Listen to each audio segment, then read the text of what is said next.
In 1986, two workers digging a drainage ditch in Sichuan province, China, hit something metallic.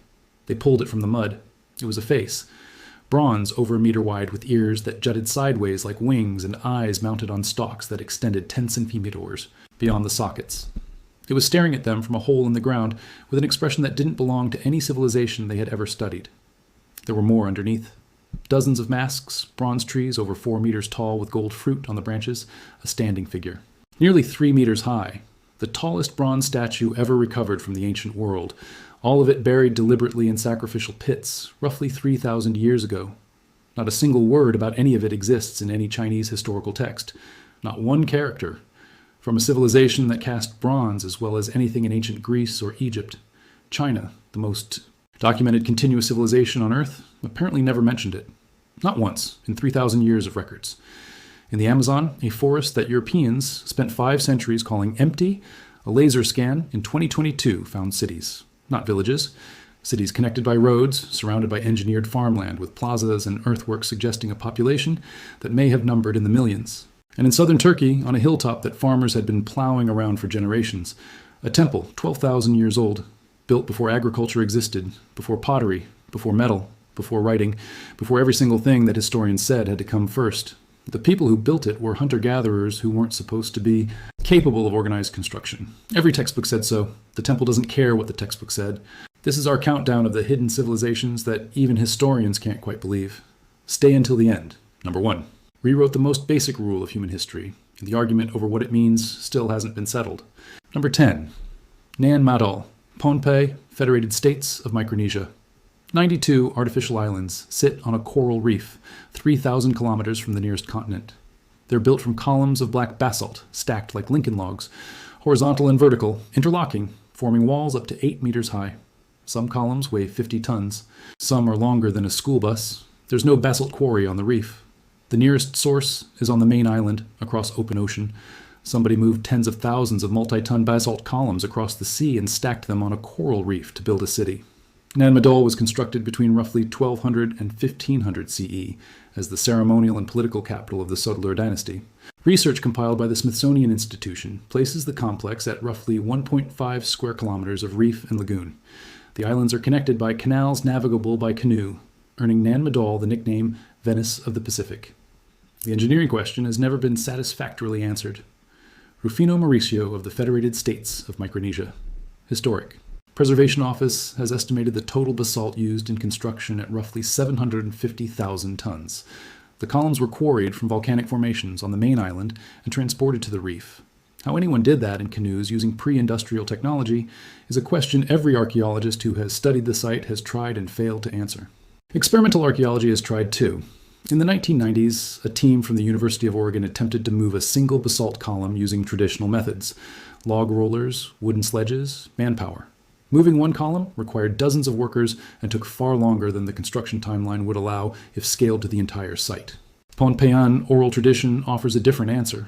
Local legends documented by the FSM Historic Preservation Office say the Sodalur rulers used magic to make the stones fly from the quarry to the reef, that the stones floated through the air and landed in position. The archaeologists say that's impossible. The archaeologists also can't explain how it was done the conventional way. The stones are there, the quarry is there, the ocean is between them, and the people whose ancestors built it insist the rocks flew. Number 9. The Garamantes, Fezzan region, Libya. The middle of the Sahara Desert. Summer temperatures over 50 C. Annual rainfall effectively 0. Hundreds of thousands of people lived there for 1,000 years. The Garamantes controlled the Fezzan region of what is now southwestern Libya from roughly 500 BCE to 700 CE. 2 decades of fieldwork led by Professor David Mattingly of the University of Leicester have established that the Garamantes weren't a small nomadic group surviving at the margins. They were a state-level society with fortified towns, monumental tombs, and a population some estimates place in the hundreds of thousands. The obvious question: how do that many people live in the Sahara with no river, no lake, and no rain? The answer is underground. Mattingly's surveys have identified over 600 underground tunnels called fogaras, stretching for a combined length of several 100 kilometers beneath the desert surface. The tunnels tapped a fossil aquifer. Ancient water trapped in rock formations deep underground, left over from a wetter climate thousands of years ago. Gravity pulled the water through the phagoras to the surface, irrigating farms and filling reservoirs without a single pump. Rome knew about the Garamantes. The Roman historian Tacitus recorded that Rome tried to subdue them and failed. The Garamantes raided Roman territories along the North African coast and retreated into the desert where Roman legions couldn't follow. Their empire was defended by the Sahara itself. No army could sustain a supply chain long enough to reach them. Their end wasn't military. Hydrogeological analysis has shown that the fossil water sustaining the Garamantes wasn't being replenished. It was a finite resource, accumulated over tens of thousands of years during a wetter climatic period. The Garamantes drew on it for roughly a millennium. When it was gone, they were gone. Rome couldn't defeat them. The desert couldn't defeat them. The water table did. Number 8. Ciudad Perdida, Sierra Nevada de Santa Marta, Colombia. They weren't archaeologists. They were tomb robbers. In 1972, a group of Colombian looters hacking through jungle on the northern slopes of the Sierra Nevada de Santa Marta found a set of stone steps. They followed them upward through the forest for over 1,000 steps. At the top, they found a city, 169 stone terraces carved into the mountainside at roughly 900 meters above sea level. Plazas, pathways, retaining walls, a settlement covering roughly 13 hectares, hidden under jungle canopy so thick that no aerial survey had ever detected it. The looters called it El Infierno Verde, the green hell.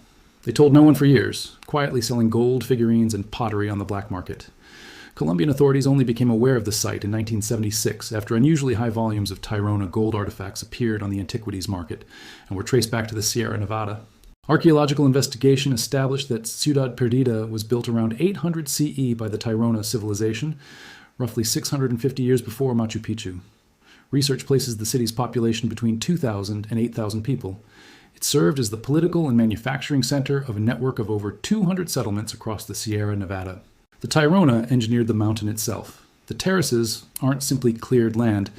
They're constructed platforms with drainage systems designed to prevent erosion on steep slopes, with stone-lined channels, moving water through the city in controlled paths.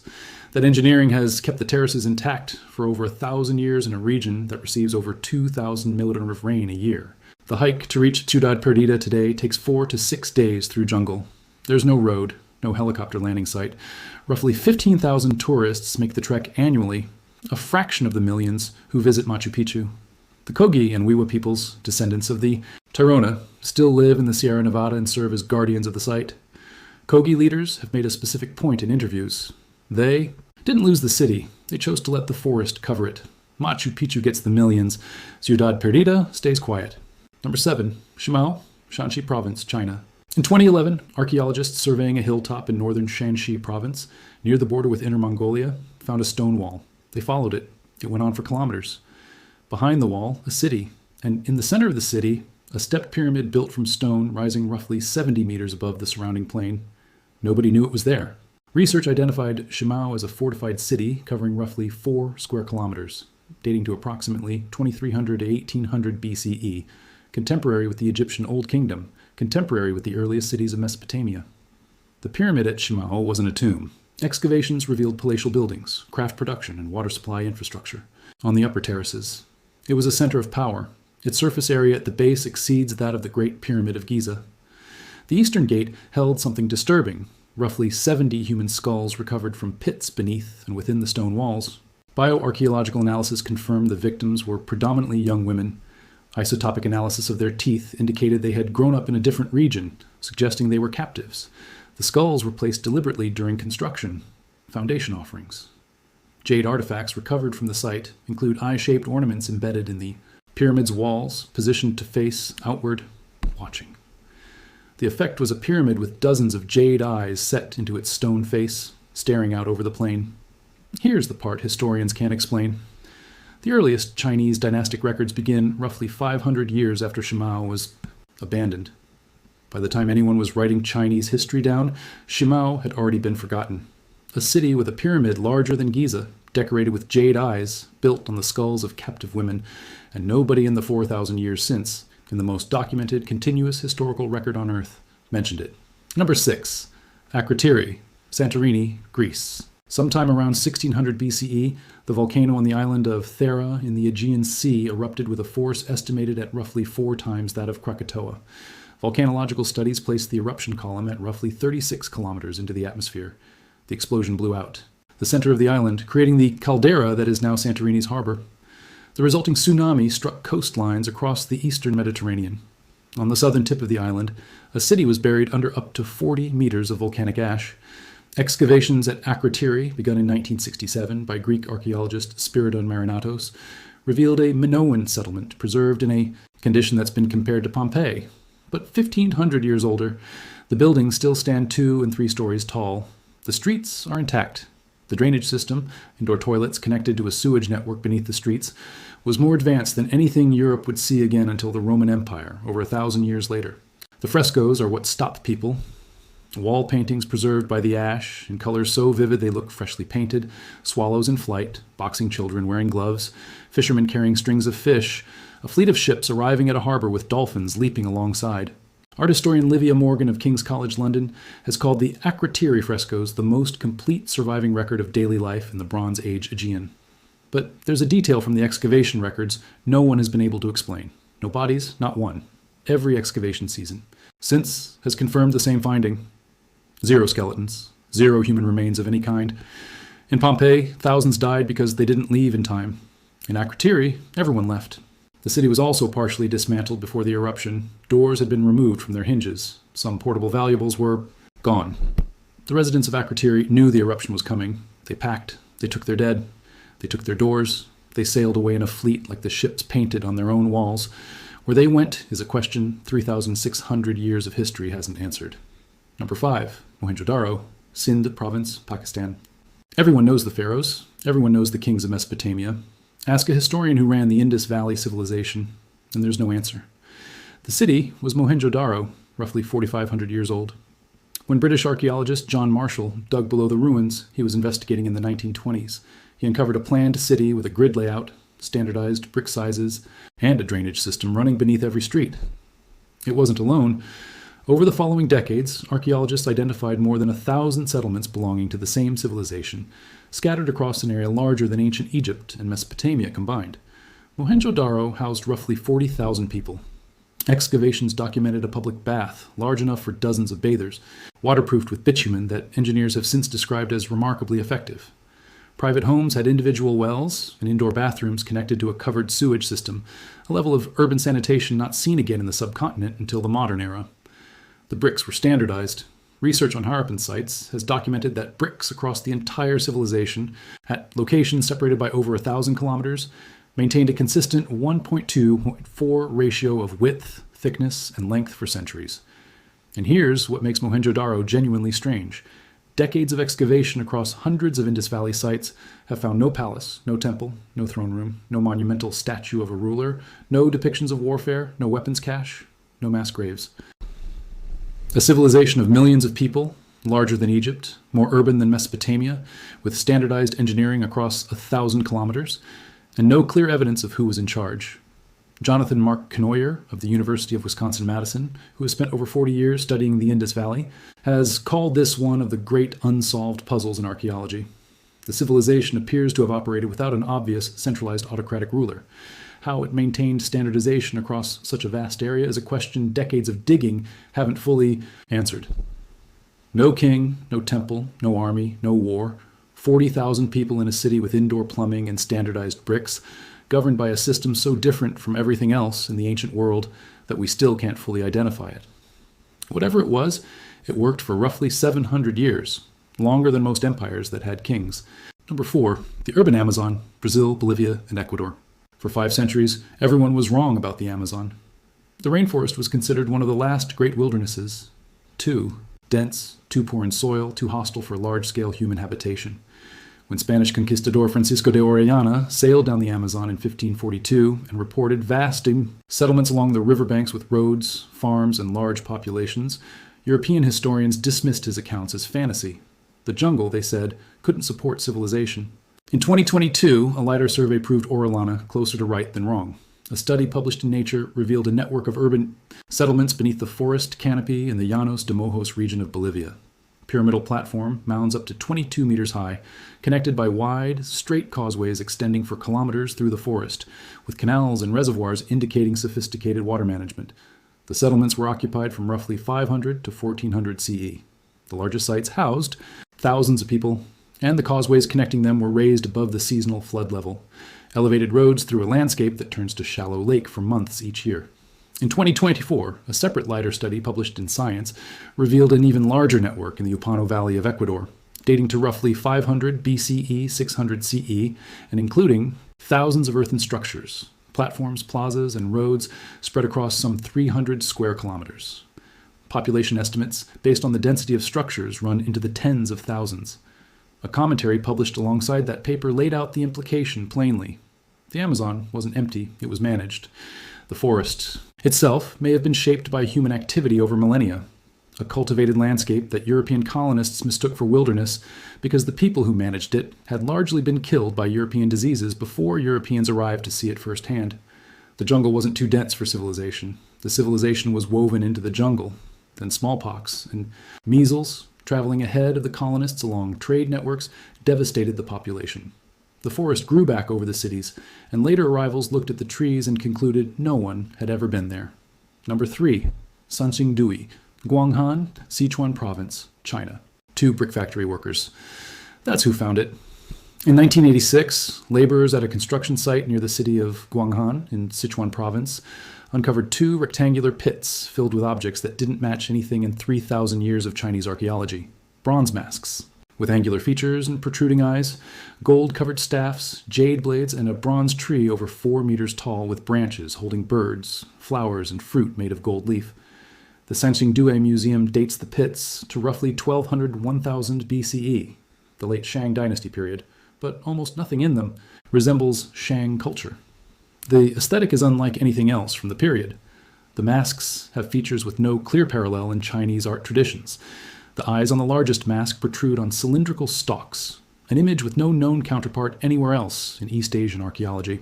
In 2020 and 2021, 6 additional sacrificial pits were excavated, yielding over 13,000 additional artifacts, including a gold mask weighing roughly 280 grams that had covered the face of a bronze head, a bronze altar with elaborate figurative scenes, and fragments of silk, among the oldest silk artifacts ever found in southwestern China. The objects were burned and broken before burial. Analysis describes the destruction as deliberate and ritualistic. Bronze vessels smashed, masks bent, gold folded, then placed in the pits along with elephant tusks, over 100 in some pits, and burned at high temperatures before being covered with earth. The central mystery of Sanxingdui isn't the objects, it's the silence. Chinese historical records from the Shang and Zhou dynasties document kingdoms, wars, alliances, and tribute relationships across the Chinese cultural sphere. Lothar von Falkenhausen of UCLA, writing in the journal Antiquity, has confirmed a striking absence. No surviving text from the period mentions a bronze-producing civilization in the Sichuan Basin. That's not a minor omission. Sanxingdui produced bronze at a scale and quality that required organized mining, smelting infrastructure, and a class of specialist artisans supported by agricultural surplus. Metallurgical analysis has shown that the alloy compositions at Sanxingdui differ from those used in the Shang heartland, suggesting independent technological development rather than cultural borrowing. A civilization that cast bronze as well as anyone on Earth, that burned its own masterpieces and buried them alongside 100 elephant tusks, existed for centuries within the most documented cultural sphere of the ancient world. And the ancient Chinese, who wrote down so much else, never wrote down a single word about it. Number 2, Joya de Seren, La Libertad Department, El Salvador.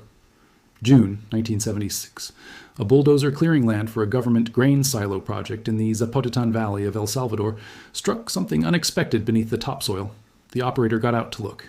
He saw plastered clay walls. He stopped the machine and called someone. That someone was Payson Sheets, an archaeologist at the University of Colorado Boulder who identified what the bulldozer had exposed: a Maya village buried under 14 layers of volcanic ash. Joya de Seren has been called the Pompeii of the Americas. The comparison is technically apt, but misses the point. Pompeii preserved a wealthy Roman city with elite architecture. Seren preserved something much rarer, an ordinary Maya farming village, the homes of ordinary people, frozen in the middle of an afternoon in the year 600 CE, the exact moment their world ended. Radiocarbon dating placed the eruption of the nearby Loma Caldera volcano at approximately 600 CE. The ash fell fast. Analysis by Sheets and his team, over 4 decades of excavation, has established that residents had roughly an hour of warning. They ran. They left everything behind. Excavations have recovered painted ceramic bowls still holding food, fingerprints preserved in clay jars set down mid-use, sleeping mats still laid out in bedrooms, a ceremonial building with the remains of a religious offering still on the altar, a sweat bath, and storerooms with beans, chilies, cotton, and cacao seeds sorted into separate containers. The most extraordinary preservation is the farm fields. The volcanic ash covered the fields around the village while the crops were still growing.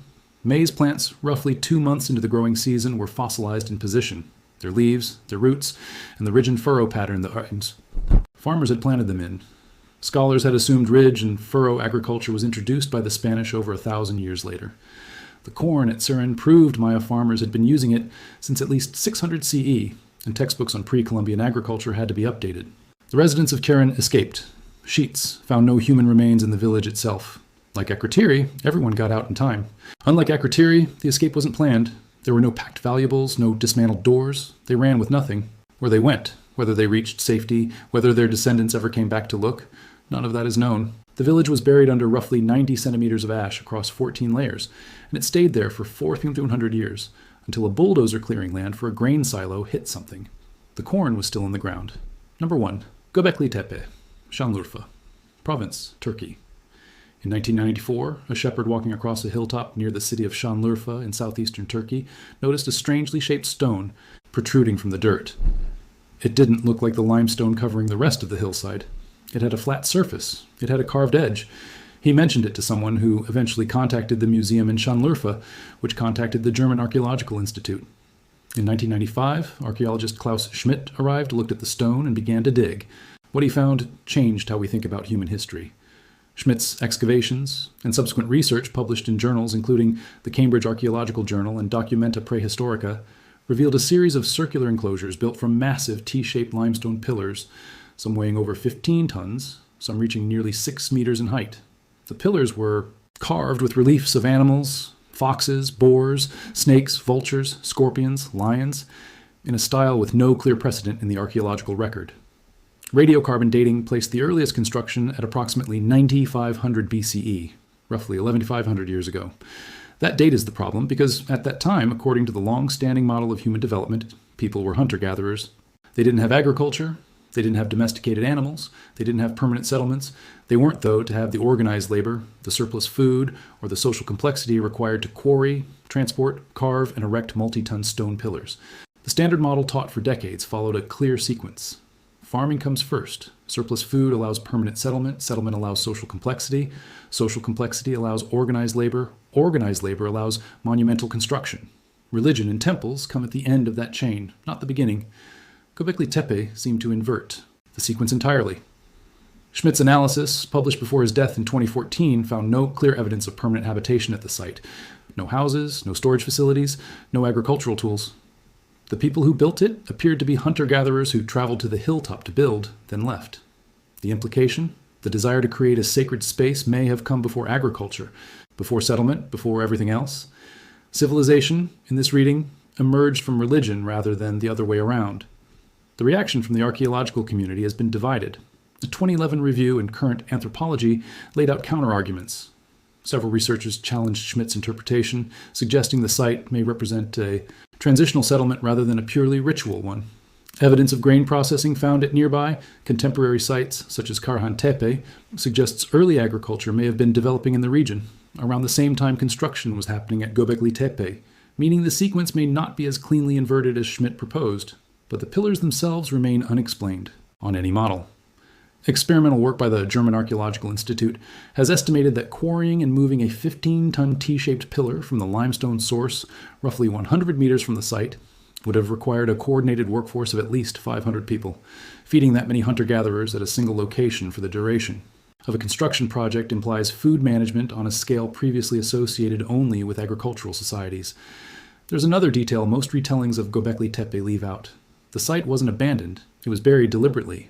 Schmidt's excavation records show the enclosures were filled with rubble, earth, animal bones, and stone tools, layer by layer. The T-shaped pillars were covered. The animal carvings were sealed beneath tons of fill. Someone, or many someones, spent enormous effort hiding what they had built. Schmidt estimated the burial was as labor-intensive as the original construction. They didn't walk away from Göbekli Tepe. They buried it deliberately, and for roughly 10,000 years it stayed there under a hilltop. The shepherds walked over every day, unaware that some of the oldest known monumental architecture on Earth was beneath their feet. A shepherd noticed a stone. A German archaeologist spent the rest of his life digging, and what came out of that hillside forced archaeologists to reconsider the opening chapter of the human story, whether it was really survival first, then farming, then villages, then gods, or whether, at least at Göbekli Tepe, something closer to the reverse played out. 10 civilizations, 92 basalt islands, stacked on a coral reef in the Pacific by a kingdom whose descendants say the stones flew. An empire in the middle of the Sahara that drank from a fossil aquifer until it ran dry. A city in the Colombian jungle, 650 years older than Machu Picchu, found by looters and guarded today by the descendants of its builders. A pyramid in China with jade eyes and dozens of skulls in its walls that 3,000 years of Chinese history never recorded. A city under volcanic ash with painted walls and running water where everyone left in time and no one knows where they went. A city of 40,000 with indoor plumbing and no clear king, temple, or army. Cities in the Amazon that the forest reclaimed after European diseases devastated the people who managed the land. A bronze civilization in China that made masks unlike anything else on Earth. A Maya village preserved with corn still in the ground and fingerprints still in the clay. And a temple on a Turkish hilltop built by people not thought capable of it, then buried on purpose and left behind. Every one of these was invisible, buried under ash, jungle, sand, ocean, or simply the assumption that it couldn't exist. And each time one surfaced, it complicated something we thought we understood. The textbooks aren't wrong so much as incomplete. And every time someone notices a strange stone in the dirt, points a laser through a canopy, or hits something with a bulldozer, while doing something else entirely, the incomplete parts get a little smaller. The ground still holds things we haven't found. The next discovery that reshapes what we think we know about ourselves is probably sitting under a hill that someone walks over every day.